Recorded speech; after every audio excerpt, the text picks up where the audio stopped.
Hello നമസ്കാരം. Cooking വിത്ത് മമതയിലേക്ക് എല്ലാവർക്കും സ്വാഗതം. ഇന്ന് ഞാൻ വന്നിരിക്കുന്നത് ഒരു വടയുടെ റെസിപ്പി ആയിട്ടാണ്. അപ്പോൾ അതെങ്ങനെയാണ് ഉണ്ടാക്കാൻ നോക്കാം. അതിന് വേണ്ടിയിട്ട് ഞാൻ അവലാണ് എടുത്തിരിക്കുന്നത്. 1 ഗ്ലാസ് അവലാണ് എടുത്തിരിക്കുന്നത്. വെള്ള അവിലം ചുവപ്പവില ഏത് അവിലായാലും കുഴപ്പമില്ല. അത് നന്നായിട്ട് പൊടിച്ചെടുക്കുക. ഇപ്പോൾ ഇത് നന്നായിട്ട് പൊടിച്ചെടുത്തിട്ടുണ്ട്. ഇനി നമുക്കിതൊരു പാത്രത്തിലേക്ക് മാറ്റാം.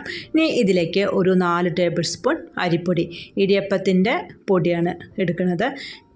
ഇനി ഇതിലേക്ക് 3 ഉരുളക്കിഴങ്ങ് വേവിച്ച് തൊലി കളഞ്ഞ് ഉടച്ച് ചേർത്ത് കൊടുക്കുക. ഇത് ചെറിയ ഉരുളക്കിഴങ്ങ് ആയതുകൊണ്ട് 3 എടുത്തിട്ടുണ്ട്. വലുതാണെങ്കിൽ 2 എടുത്താൽ മതി. ഇനി ഇതിലേക്ക് ആവശ്യത്തിനുള്ള ഉപ്പ് ചേർത്ത് കൊടുക്കുക. കുറച്ച് കറിവേപ്പില, ഇഞ്ചി, പച്ചമുളക്, ഒരു സവാള ചെറുതായിട്ട് അരിഞ്ഞത്. ഇനി ഇതിലേക്ക് എരിയുടെ ആവശ്യത്തിനുള്ള മുളക് പൊടിയും കൂടി ചേർത്ത് കൊടുത്തിട്ട് ഇത് നന്നായിട്ട് കുഴച്ചെടുക്കാം. കുഴയ്ക്കുമ്പോൾ ആദ്യം വെള്ളം ചേർക്കാതെ നന്നായിട്ട് കുഴയ്ക്കുക. ഇത് വെള്ളം കുറവാണെന്ന് തോന്നുന്നുണ്ടെങ്കിൽ കുറച്ച് വെള്ളം കൂടി ചേർത്തിട്ട് ഇത് നന്നായിട്ട് കുഴച്ചെടുക്കാം.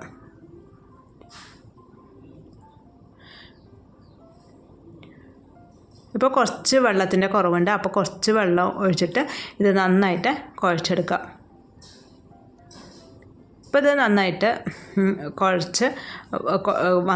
കുഴഞ്ഞു വന്നിട്ടുണ്ട്. ഇനി ഇത് നമുക്ക് ഒരു വടയുടെ ഷേപ്പാക്കി എടുക്കാം. ഇഷ്ടമുള്ള ഷേപ്പാക്കാം. ഞാൻ അപ്പോൾ ഇവിടെ വടയുടെ ഷേപ്പിലാണ് ഉണ്ടാക്കുന്നത്.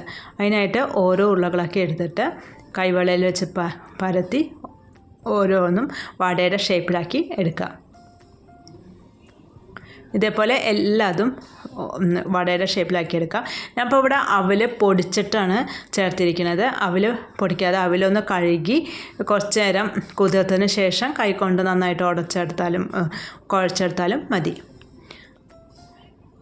ഇനി ഇതെല്ലാം ഇങ്ങനെ പരത്തി എടുത്തതിന് ശേഷം ഒരു ചീനച്ചട്ടി അടുപ്പത്ത് വയ്ക്കുക. എന്നിട്ട് അതിലേക്ക് വെളിച്ചെണ്ണ ഒഴിക്കുക. വെളിച്ചെണ്ണ നല്ലോണം ചൂടായിട്ട് വരുമ്പോൾ ഇത് ഓരോന്നായിട്ട് ഇട്ട് കൊടുക്കുക. എന്നിട്ട് ഇത് തിരിച്ച് മറിച്ച് ഇട്ട് കൊടുത്തിട്ട് നല്ല ഗോൾഡൻ ബ്രൗൺ കളറാവുന്നത് വരെ വെയിറ്റ് ചെയ്യാം. ഇത് ഓരോന്ന് ഇട്ട് കൊടുത്തിട്ട് ഇത് 2 ഭാഗം ഒരേപോലെ ഗോൾഡൻ ബ്രൗൺ കളറായിട്ട് വരണം. ഇനി ഇത് ഓരോന്നായിട്ട് തിരിച്ചിട്ട് കൊടുക്കാം. അതിനുശേഷം 2 ഭാഗം ഗോൾഡൻ ബ്രൗൺ കളറായിട്ട് വരണം. അപ്പോൾ പുറമെ നല്ല ക്രിസ്പി ആയിട്ടുള്ള വടയായിട്ടുണ്ടാവും.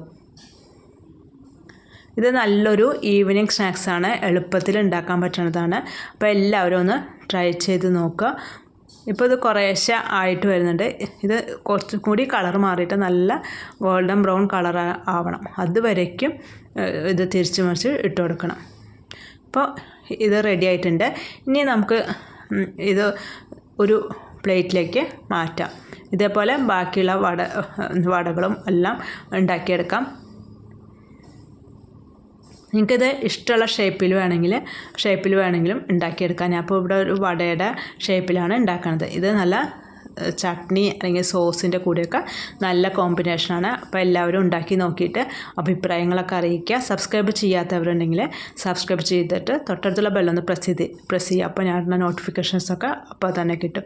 ഇനി അടുത്ത നല്ലൊരു റെസിപ്പി ആയിട്ട് വീണ്ടും കാണാം. അതുവരേക്കും ബായ്. Thank you.